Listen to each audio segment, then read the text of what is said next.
Les bilans de compétences peuvent être une énorme ressource pour pouvoir trouver fondamentalement sa place dans le monde, être intègre par rapport à soi, et c'est vraiment une aide précieuse. Ça fait des années que j'en fais, j'ai accompagné du monde, et j'aimerais donc mettre en perspective les ornières, les attentions, aussi bien au niveau de certains prestataires qui proposent leurs services, et aussi aux personnes qui reçoivent le bilan de compétences. Cette vidéo peut être intéressante pour toi si tu te questionnes par rapport au travail, en particulier si tu te sens aussi en périphérie du monde ou que tu n'as jamais eu le sentiment de rayonner pleinement à ta juste place, aussi bien au niveau de ta passion qu'au niveau du financier, qu'au niveau du rayonnement, des personnes que tu touches, du flow. Le travail prend une énorme part dans nos sociétés et c'est primordial de pouvoir répondre à un travail épanouissant.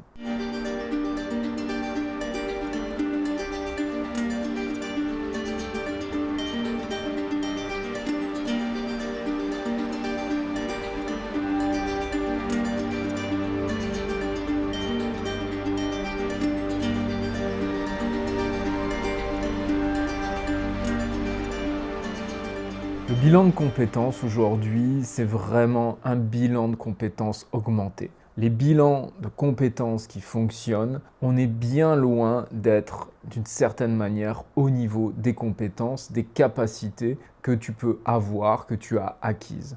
Je dirais presque que le bilan de compétences, les compétences viennent d'une certaine manière un petit peu en dernier dans le bilan. C'est pas ça qu'il faut mettre au centre. Pourquoi il ne faut pas mettre au centre? Parce que déjà, les compétences sont très vastes. Ce qu'on appelle souvent compétences, c'est souvent relié au diplôme, à notre parcours professionnel, à des choses qu'on a pu acquérir, alors qu'il y a aussi un ensemble de compétences qui est beaucoup plus riche selon moi. Par exemple, on a des dons naturels qu'on ne va pas forcément faire passer au peigne fin des compétences parce qu'elles ne sont pas acquises. Et c'est même une très grande ornière chez la plupart des personnes, c'est que si on n'a pas appris d'une certaine manière, qu'on n'a pas mis vraiment d'énergie pour apprendre quelque chose de base, on peut se sentir illégitime. On peut dire que ce ne sont pas des réelles compétences. En gros, il faut en baver,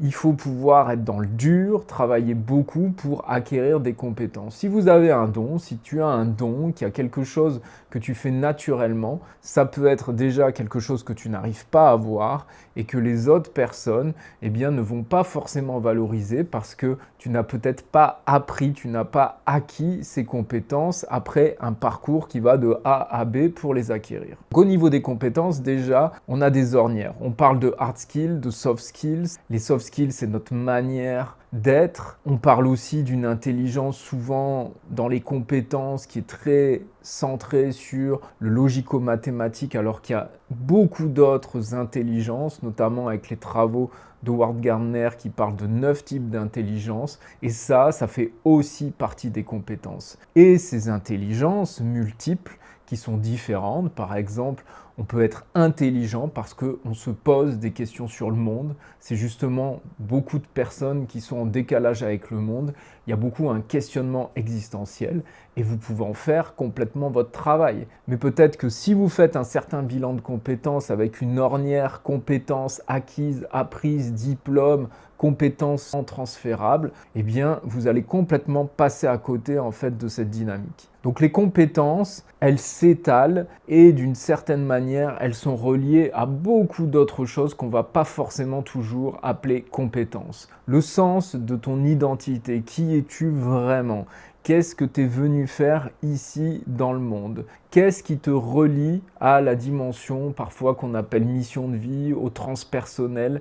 Tu as envie d'être au service de qui, de quoi? Quel type d'environnement tu as besoin dans ton écologie? Est-ce que tu as besoin plus d'entreprendre? Qu'est-ce qui est un appel?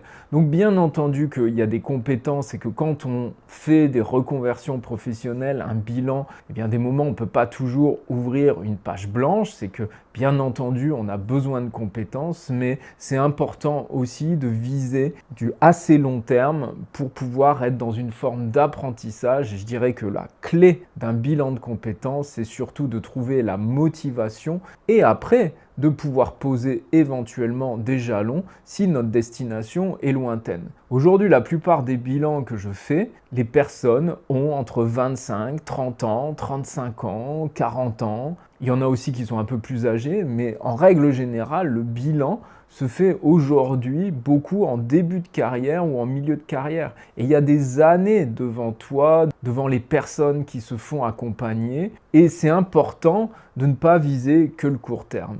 Et un bilan de compétences trop orienté, compétences acquises transférables, eh bien on peut passer complètement à côté d'une voie professionnelle. Les années passent aussi vite et on peut aussi apprendre. Ça ne veut pas dire que on va forcément, dans notre conversion, partir pour 10 ans d'études non plus. Donc bien sûr qu'il y a un réalisme et bien sûr qu'il y a une réalité. Mais le bilan de compétences, d'une certaine manière, n'est pas tellement relié aux compétences dans un petit carré des capacités de ce que tu as pu apprendre, de ce que tu as pu développer. Même si elles sont fondamentales et elles sont pivots, bien entendu. Ce qui est primordial aussi, c'est le type d'environnement où tu te déploies, quel type de géographie, dans quel espace-temps, de la manière dont tu le fais, tu travailles pour qui. Il y a vraiment des dimensions à inclure. Dans un grand pourcentage d'emplois, aujourd'hui, les soft skills, la manière d'être, notre façon d'être, la communication, l'empathie, l'intelligence émotionnelle sont aussi beaucoup mises en avant,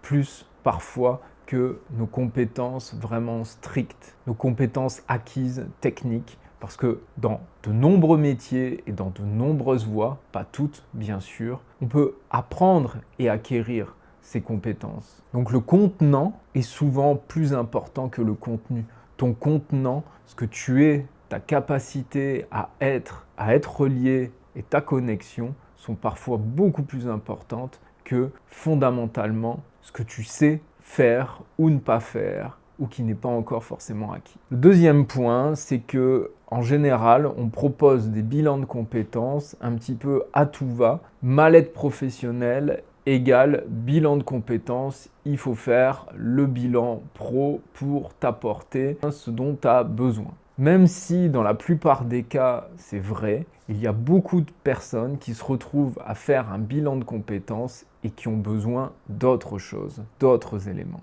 Parfois, il y a un besoin d'avoir une dimension beaucoup plus personnelle qui doit être mise en jeu, qui doit être soutenue. Parfois, on propose toujours dans le même cadre les bilans de compétences. Ça devient d'une certaine manière redondant. Il y a des personnes qui sont dans un métro boulot dodo, qui ont besoin de sortir de leur contexte. Il y a des personnes qui ont besoin de voyager. Et il y a des personnes, quand on est dans ce retour au monde, il faut aussi agrémenter fortement le retour avec ce bilan aussi de compétences. Et ça, c'est deux ornières qu'on peut avoir. C'est-à-dire que quand on décide de revenir et de s'intégrer plus distinctement au monde, qu'on avait peut-être été aussi dans une mauvaise voie professionnelle et qui nous a fait aussi quitter le monde, il est nécessaire d'accompagner aussi son écologie, son retour, avant forcément d'aller tout de suite dans un bilan. Il faut d'une certaine manière préparer un autre type de terrain.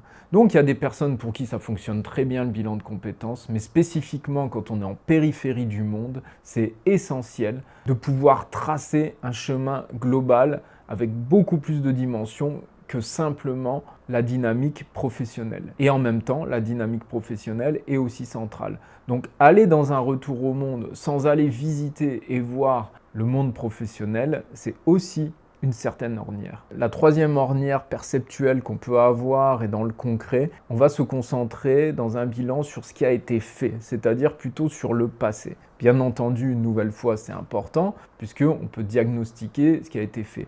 Mais fondamentalement, un bon bilan de compétences, quand ça se passe très bien, un bilan global, un rayonnement professionnel, c'est qu'on va être surtout connecté au présent et au futur. Donc, il faut faire attention de connecter l'idée d'un bilan de compétences sur ce qui a été fait. Par exemple, quelqu'un qui se dirait: «Mais moi j'ai jamais rien fait vraiment, ou j'ai fait des petits boulots comme ça à droite à gauche, j'ai jamais été dans une ligne directrice, donc pourquoi je vais aller faire un bilan de compétences? Parce que fondamentalement, je n'ai pas fait grand-chose et donc il y a pas beaucoup d'éléments finalement, d'une certaine manière, à soutenir par rapport à ce que j'ai fait». Eh bien, c'est vraiment changer ce paradigme. Ce qui est le plus important dans un bilan professionnel, c'est de pouvoir être surtout centré sur ce qui est là aujourd'hui et les perspectives, l'appel que tu peux avoir, que vous pouvez avoir par rapport à un futur, à une inspiration et une aspiration. Donc c'est pas si important que ça, ce que tu as fait, ce que vous avez fait.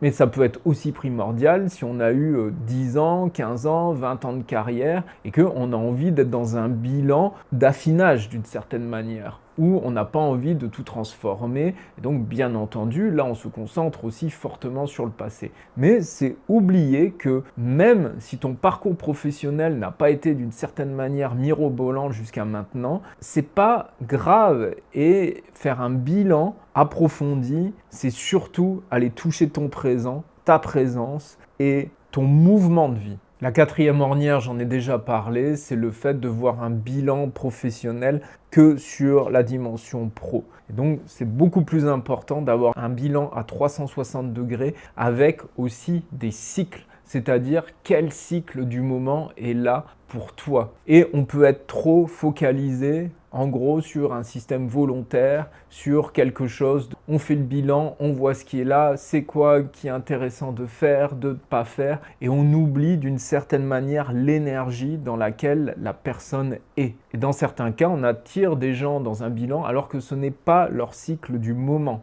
Ils ont besoin d'autres éléments, d'autres choses. On peut avancer au niveau pro, mais ça ne pourra pas aboutir parce qu'il y a quelque chose d'autre qui se passe, qui est peut-être plus important à l'instant T. Donc, le bilan diagnostic à 360 degrés est beaucoup plus juste pour y intégrer même une grosse part du pro. Mais il faut aller visiter les mouvements périphériques et les autres parties autour de ta vie, autour de sa vie, pour que ça puisse être vraiment une dynamique positive.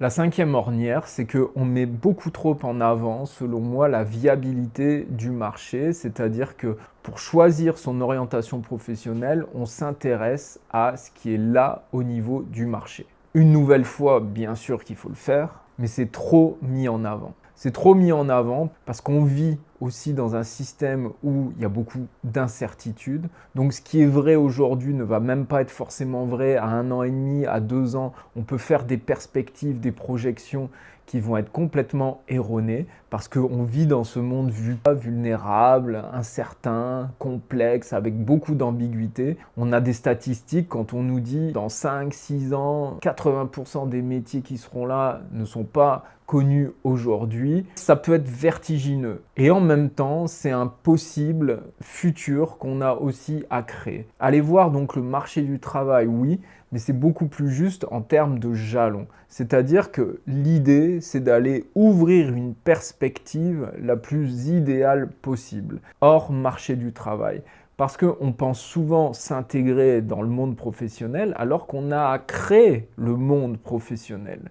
Ça peut être par l'entrepreneuriat, mais aussi par du salariat, par d'autres systèmes. Donc essayer de trouver sa voie en se plaçant, surtout si tu es atypique d'une certaine manière dans ton parcours, dans ta neurologie, dans ta sensibilité, ça ne va pas forcément fonctionner que tu rentres dans quelque chose de très distinctif. Il faut pouvoir ouvrir. Et ensuite, le gros souci que la plupart des personnes ont, surtout dans un système de reconversion ou même tout simplement d'aller dans une voie parce que d'une certaine manière on n'a jamais vraiment rien fait jusqu'à maintenant, de vraiment significatif, c'est de pouvoir manquer d'argent. Et ça c'est normal parce qu'on est dans un système économique où la vie coûte de plus en plus cher, donc il faut pouvoir mener à bien son projet d'une manière réaliste, avec aussi toute cette ambiguïté. Mais c'est là où il est souvent plus pertinent de poser des jalons en lien avec le marché du travail pour aller dans la direction qu'on a envie d'ouvrir. Dit autrement, le rêve